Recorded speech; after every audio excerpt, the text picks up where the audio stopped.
Hey guys, Ramsey here. Welcome to another video. Today we've got a early impression video on a sample that I've worn to bed a couple times, and I'm wearing it as my scent of the day. And it's from a house that I have actually been very quickly enamored with. I got my very first bottle of a fragrance from this house within the last couple months, thanks to a friend of the channel. Actually, they sent it to me as a gift. Here, I'll just show you the bottle real quick. So if you've seen one, you've sort of seen them all. It is a Profumum Roma. So this is actually my bottle of Arso that he sent me, and this is what the bottles look like. I will review this one day as well, and I really am impressed with the house. The house of Profumum Roma is a house that I can't wait to sort of dive deeper into. They have a lot of fragrances, and so today I think we're doing our maybe third or fourth review from the channel. Let's see, I did patchouli. I did a video on Fiora de Ambra, which I really enjoyed. So I think this is the third one. And today's fragrance is called Fumidus. And Fumidus is a 1996 release. So they don't really list perfumers on the Profumum Roma fragrances. So I don't really know who made this, but it's a simple fragrance composition if you look at the note listing. But it's actually, I think, a very complex fragrance. And this is a fragrance I would really recommend for fragrance lovers, for hardcore, die-hard fragrance enthusiasts. I think a lot of them would really enjoy this one. I think the average person would struggle with Fumidus because it is very brooding and earthy and dark and smoky. And those are the exact kind of fragrances that I think fragrance lovers tend to really start to go for. They tend to go away from the aquatics, the fresher fragrances, the white feeling fragrances, and they tend to go for the darker, heavier, deeper, more resinous, thick, sometimes animalic perfumes. This falls right into that category, if you will. So again, came out in 1996. It's listed as a woody, smoky fragrance, and there's really only a couple notes listed. One is vetiver. Vetiver is actually the #1 note in this fragrance. In fact, I would say that if you forced me to make a comparison right off the bat, if you're like, Ramsey, I just want sort of the Cliff Notes version, if you will. Give me something that it is comparable to. Give me something that it's in the ballpark of. It would definitely 100% be Encre Noire for me. Encre Noire literally means black ink. This is meant to look like an ink bottle, like the old days where they would dip the quill of the pen into the bottle, if you will. But what ends up happening is, when you first spray this on your skin, at least for me, and I've been wearing it all day as my scent of the day. And by the way, before we get any deeper into the review, I do have to say that this sample was very kindly sent to me by Nick. Nick has been almost like a guardian angel of the channel, sending me stuff like this. You know, when you're an individual person and you're buying your own fragrances, you can't buy everything. It's impossible. I mean, unless you're like a trust fund baby or a multi-millionaire or something like that, you can't buy everything. It's impossible. And even though you can see I damn near tried, but even then, there's just so many fragrances to get into. You just can't own full bottles of everything. And so thanks to the generosity of people in the community like Nick, allow me to talk about these fragrances that they deserve limelight. They deserve to be talked about. I actually looked on YouTube, which is not something I always do, but I looked on YouTube just to see what videos had been done on this, and they're almost all lists.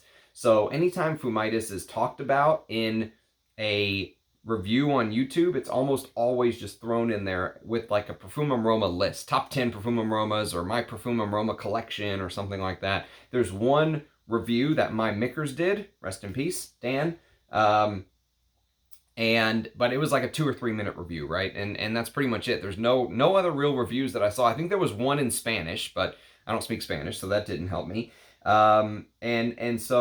But I do have to say thank you to Nick for allowing this review to happen, because otherwise it never would. So, okay, so let's talk about the fragrance now. So basically, like I said, vetiver is the #1 note. That's the one thing that you always have to keep in the back of your mind. If you're familiar with Encre Noire, that will get you in the ballpark, because this is a very dark, very brooding vetiver, if you will. Unruly. Some say harsh. But I actually enjoy this type of vetiver, believe it or not. This is one of my favorite types of vetiver, if you will. This gothic vetiver, if you want to call it that, okay? And so basically what ends up happening, though, with Fumidus is when you first spray, you're instantly going to be reminded of an Encre Noire style creation. Very deep and dark and brooding and earthy vetiver. Very rooty vetiver, okay? But almost 20, 30 seconds in, maybe a minute in, the second note's going to hit you. And that is the whiskey. And the whiskey in this fragrance is strangely chocolatey, okay? So it's almost like a chocolatey, whiskey, boozy type accord that tends to come to your nose. And the boozy note here is, like I said, strangely chocolatey, but slightly peaty. So if you know the way, let me just grab a fragrance real quick. If you know the way that in, I guess I should have been prepared.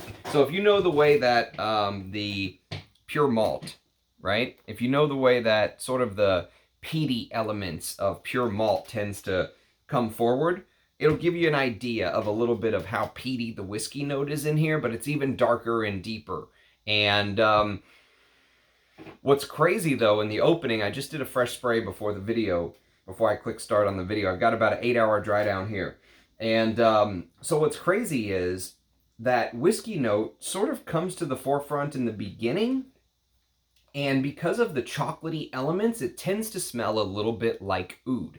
Okay, so I actually thought, because I've said this before, but when I do my little breakdowns and make notes and stuff, I like to do it blind. I don't like to look at the note listing at all. So when I was doing the note listing, I was making my own little notes, and what I said that the perfumer of Fumidus used oud to help sort of get that darkness, because oud can also have a little bit of a smoky quality to it. I thought maybe the smokiness was not just, there is a note of birch wood in here. Okay, birch can also come across as very smoky, which we'll talk about here in a minute. But I thought maybe they used oud. That was my guess. Obviously, I was wrong. If the note listing is complete, basically, I'm wrong. There is no oud in here, but it smells like there's oud in here is where I'm getting at. And if you've smelled some of these chocolatey ouds, it'll give you even more of an oud accord. So in the opening, it feels like you're smelling almost like a blend of that slightly peaty, mossy, whiskey-like feel with a chocolatey oud, with that very dark, brooding Encre Noire style vetiver. Okay, that's basically the composition right there in the opening. And what ends up happening is, and what's funny about it is, maybe not even 15 or 20 minutes in, I don't get very much whiskey in this. You know, some people, like Dan's review, he said he got whiskey 2 to 3 hours in. I don't get that much whiskey. For me, it's sort of a little bit of a boozy whiskey-like opening, but it tends to move away from that very quickly and focus its attention right back on the vetiver, right? So the vetiver announces itself in the beginning, and it's almost like the person who is cooking, the one who's operating the controls at the stove, decided, oh, wait a minute, we can't have this peaty whiskey note sort of take over. We have to get the vetiver cranked back up, and they just turn the dial on the stove on the vetiver all the way back up, and the vetiver comes roaring back to life to sort of take over, if you will. And so that dark, earthy, charred, smoky vetiver just roars back to life 15, 20, 30 minutes into the composition. The whiskey gets pushed to the background, never really makes an appearance in the scent again. So to me, that boozy whiskey note is sort of like an intro. It's like an opening shot, and then it recedes, and you don't really get much of it for the rest of the composition. At least that's the way it is on my skin. And so the vetiver sort of comes back with a vengeance, if you will. And like I said, it's extremely earthy and rooty. And so what is crazy is, as the hours begin to tick by, you may think, oh man, that very gothic vetiver note, that inky vetiver note, maybe as the hours tick by, it starts to turn more into a more acceptable green, you know, soapy vetiver. Nope, not at all. No, Dikembe Mutombo is going, no.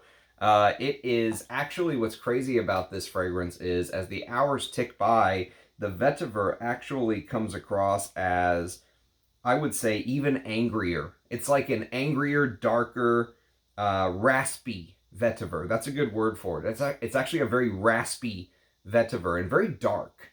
This is a very, very dark fragrance. In fact, when you look at the juice color, it almost looks brown and chocolatey. I think that a better color to associate with this fragrance is black. So like if you look at the bottle of Eucris by Geo F Trumper, or look at the bottle of Encre Noire with the black ink, right? That is the color of the fragrance. When I see a fragrance color in my mind when it comes to Fumidus, that is what I'm seeing. That very dark, black, inky type feel. Not the brown color that it shows on the bottle. And so, like I said, the peaty, almost grainy whiskey note. What's strange about it is when you smell it, there's something cold about this fragrance. And when you read the blurbs, like, let me read you the blurb real quick. Let me read you the blurb from Lucky Scent to make my point. So here's the blurb. Fumidus means smoky, and smoky it is. The smokiness of aged Laproig Scotch. I don't know what Laproig Scotch is, but some type of Scotch. Aged Laproig Scotch, served neat. It is also earthy, the earthiness of rich, freshly tilled land surrounded by uncut forest. Deep and magnetic and commanding, this blend of rich peat, grassy vetiver, and brisk birch conjures up a vast estate, and its moody young lord making his way through the fog on an unruly stallion. It's outdoorsy, but in a way that makes it clear that you don't just work in the forest, you own the forest. Along with a good bit of grassland and quite possibly a castle. Unmistakably masculine and very sexy. Absolutely masculine, I agree with that.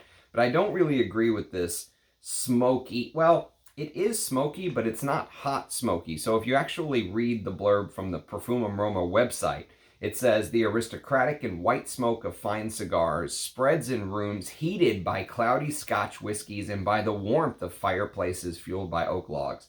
I don't agree with that sentiment. I don't get warm, crackling fire when I smell this fragrance. What I actually get is a very coldness. And like I said, if you're picturing the whiskey, like they say, cloudy Scotch whiskeys, imagine it's got one of those big fat round ice cubes in there, the big ones, the big ice cubes. And just imagine that it's kind of slowly melting in the whiskey, and when you're holding the glass of whiskey, it feels cold, like there's condensation and it's cold. That's the feeling of the fragrance when you smell it. And so the vetiver, like I said, it sort of takes over and pushes that whiskey note to the back as the hours tick by. And it's very deep and astringent vetiver. Almost uncut, almost like a, there's something beautifully traditionally masculine about the vetiver, and it's almost vegetal in smell. And if you've listened to someone like Persilet's ever tried to describe vetiver, and one of the reasons he's not a big fan is he says that it often goes swampy on him and vegetal, like blended up celery or something. And I usually don't get that from many vetivers. Like if you take Guerlain's vetiver or Frederic Mall's vetiver extraordinaire or, Roja's vetiver, I don't get swampy or anything like that. But there actually is this very strange, like vegetal stew-like feel. And it's very dark. And maybe I'm painting a picture that may not seem very appetizing to some people, or why would you want to smell like that? But for a frag head, these are the type of fragrances I absolutely love, because this is basically a brand saying, we're not going to, we're not going to, try to put our foot forward for the lowest common denominator of person. We're not going to try to reach the masses. We're going to try to reach the people who like crazy stuff, who like fragrances that are weird and out there. And Fumidus it's absolutely stunning. It's a stunning fragrance for a frag head, I think, for somebody who is into fragrance as an art form. If you're into compliments and all, if you're like, but it gets me compliments, bro, this one's not for you. I'll tell you that right now. And so what ends up happening is that deep, astringent, vegetal, dark vetiver mixes with this sort of smoke that really feels like it's swirling around the outskirts of the scent. Before I even read the blurb on the Profumum Roma website, what sort of came to mind is this fog. Like, imagine the fog that's always in the background when you see, like, the Headless Horseman on a Halloween movie or something like that, right? There's this cold fog feeling to the background. So you have the cold whiskey with the ice cube in it. You have the very cold fog sort of just hovering around the background, if you will. And like I said, you know how sometimes when you think about incense and smoke, that it's almost like you can feel the flame of the incense, or in this case, they say fine cigars, right? You have a cigar, you feel the flame, the flick of the lighter lighting the cigar. There's a warmth to it, right? Sometimes when you pull the cigar, the closer you get to the end, the warmer that the smoke feels as you're smoking it, because it's not traveling as far. That warmth, that feeling of warmth, that the logs they talked about, the cigars, none of that feels like it's Fumidus. And what's interesting is the name fume is actually in Fumidus. So imagine a fume from the back of a car, right? And imagine this sort of plume of smoke, if you will. But it's not hot. The smoke rides in on a cold fog. That's the way that the fragrance feels when you're wearing it on skin. And you know, the smoke almost adds this chill to the perfume. It's almost like as the hours go by, you want to put on a sweater. You know what I mean? Like it feels like the temperature is dropping in the room. And there's the final piece of the puzzle, which we've yet to talk about. Actually, the note listing on this, if I didn't go into it, is very simple. It's smoked birchwood, vetiver, and whiskey. That's it. 3 notes. That's all they give you on this one. But it smells very, very complex and deep and challenging. That's the thing. So for such a simple note listing, this is not a simple fragrance to wear. In fact, this is an absolute beast of a fragrance. And so the final piece of the puzzle is that smoky birch tar. And birch always gives me this image of, if you're familiar with birch trees, you know that the bark of the birch tree peels off very easily into these paper sheets. It's almost like you can peel the bark off as it starts to dry. The bark peels off like a thin piece of paper. And what's interesting about birch is birch, yes, it is smoky. All right, there is this slightly leathery, somewhat dirty, some say phenolic-like smell. And so, but what's interesting about birch is that it actually contains a pretty large amount of an ingredient called methyl salicylate. Methyl salicylate. And methyl salicylate is basically a scientific name for the oil of wintergreen. And if you've ever had a wintergreen mint in your mouth, you know how minty that undertone could be. Especially even when you're done with the mint, you can still sort of taste it in your mouth. There's a little bit of that, especially when you take a deep pull. So you take a deep pull and smell it, and you can absolutely feel sort of this minty undertone that starts to push through it, especially as the hours tick by. And so the more that I thought about, like I said, perfumes that come to mind, the more I really think people who like dark, challenging oud scents would like this. And even if you're sort of familiar with vetiver from India, they have a vetiver attar called ruchas. And if you've ever smelled ruchas, this very deep green blend of vetiver, you would like these type of fragrances. These are, I think, fragrances that are really made for people who like the dark, earthy, smoky aspects. If you like the dark, earthy, smoky aspects of oud, you would probably like the dark, earthy, smoky aspects of Fumidus or of vetiver in general. Could be this. Could be Encre Noire. I think this is one of the best $30 fragrances money can buy. For 100 mils, I don't think you can do much better than this. You know, honestly, as far as branching out and understanding sort of different perfumes and perfume as an art form. I really think that is one of the best cheapies you can buy, especially if you're a vetiver fan.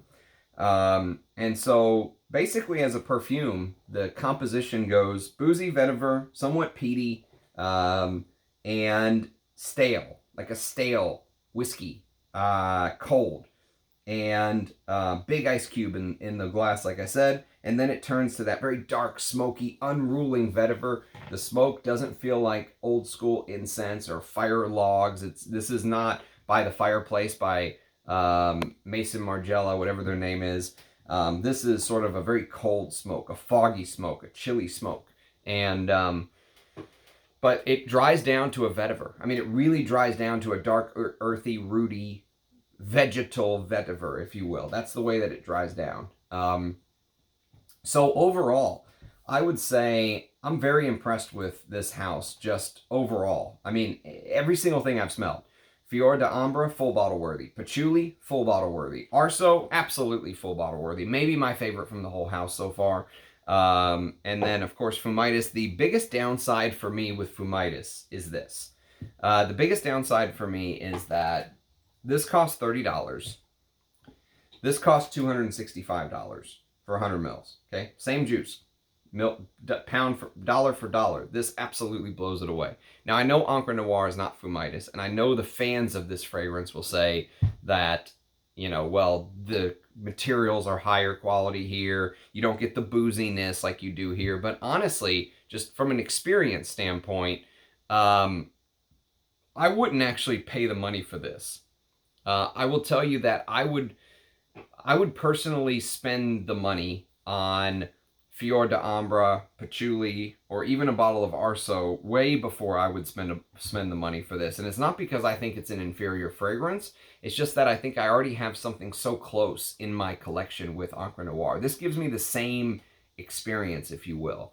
That same sort of brooding, earthy, dark, inky vetiver I get from this. And no, it's not Fumidus, but really with my love of Encre Noire, and I do love Encre Noire. I think it's a brilliant composition. I think Natalie Larson created a gem, and one of the greatest all-time sort of designer perfumes, if you will, especially on a budget.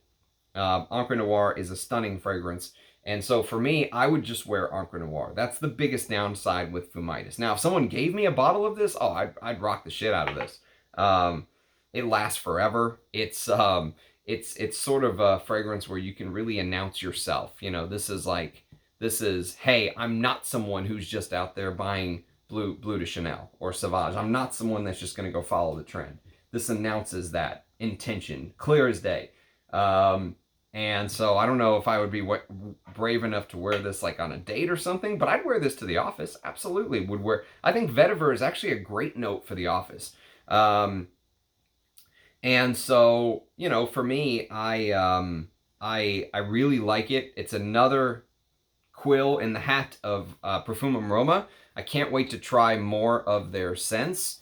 I know that there are some huge Profumum Roma fans that have been beating the table for me to try more of their fragrances forever. I've never tried Cerezo. I've never tried Acqua Zucchero. I've never tried Acqua di Sale. I've never tried Confetto. I've never tried Vanitas. I've never tried Dolcis in Fundo. I've never tried Acqua Viva. I've never tried, I mean, the list goes on. There's so many fragrances that I've never tried Alba. I've never tried Ambra Ora. I've never tried Antico Caruso. I've never tried Aqua Nobilis. It goes on and on and on and on and on. They have so many fragrances, pages and pages of perfumes. But so far, the 4 that I've tried, every single one has been a banger. Every single one for me has been a hit, has been a thumbs up. I don't give ratings on perfumes, but they've all been absolutely thumbs up for me. So, can't wait to try more from the house. You will be hearing about more from the house. I promise you that. If you have any experience with Fumidus, I would love to hear your thoughts. Or just if you have any thoughts in general on the House of Profumum Roma. Also, I have to say, we're just at about the 5,000 subscriber mark. We're like right there. So we'll probably hit that mark any second now, any day now, whatever you want to call it. So thank you to everyone who's got us to this point. It really is an honor and a pleasure to get to do these videos for you guys. Like I said in the beginning, I was very hesitant to do them. But then as I sort of really picked up speed, I realized that it was really something that I enjoyed doing. And it's something I feel like I can leave back for the community. Fragcom is like this well. You know, some people can take from it. Others can add and put into the well. And I really feel like I'm adding something positive to Fragcom here. And there's a lot of negative people out there. It's very easy to be negative and talk shit when you're on the internet. Like, I'll give you an example. You know, YouTube holds comments sometimes. They don't actually post them. And in a comment yesterday, somebody was upset that I didn't like Oud for Greatness. And in the comment, as he's talking shit to me, he calls me a pedo. pedophile, really, over a fragrance because I didn't like the fragrance that you like. Like, you know, come on, it's very low class, low brow. It's easy to be that guy, you know what I mean, on the internet when you're behind a screen. But 99.9% of people who have contributed to the channel, not monetarily, but with their time and comments and watching and all that stuff, are fantastic. I mean, there are so many amazing people in FragComp, but it's a very small percentage of people that I think gives the fragrance community a bad rep. Not just on the people who watch and leave comments, but also on the people that do content. You know, there are some people that just make some absolute trash content that, you know, is not worthwhile. But I think the majority of people in FragCom are true fragrance lovers. I mean, they're people that just want to share their passion with other people that have the same passion. So for me, for someone that does zero editing, zero, I just hit play, upload that video. If there's errors, I roll right through it, right? No editing with me. For someone that does zero editing in under 2 years to have 5,000 subscribers, I am very blessed to have the subscriber base that I have, and very blessed to have such generous subscribers who do stuff like this. I mean, $265 for 100 mils, and to send me a 5 mil decant or whatever this is. You know, it's not cheap to be generous and kind. So anyways, thank you to everybody who has gotten us to the 5,000 subscriber mark. Thanks for everyone who watches and comments and everything. I'm still thinking about what I'm going to do for my 5,000 subscriber, you know, blast video, if you will. But I appreciate the support. Cheers, and I'll be catching you next time. Bye-bye.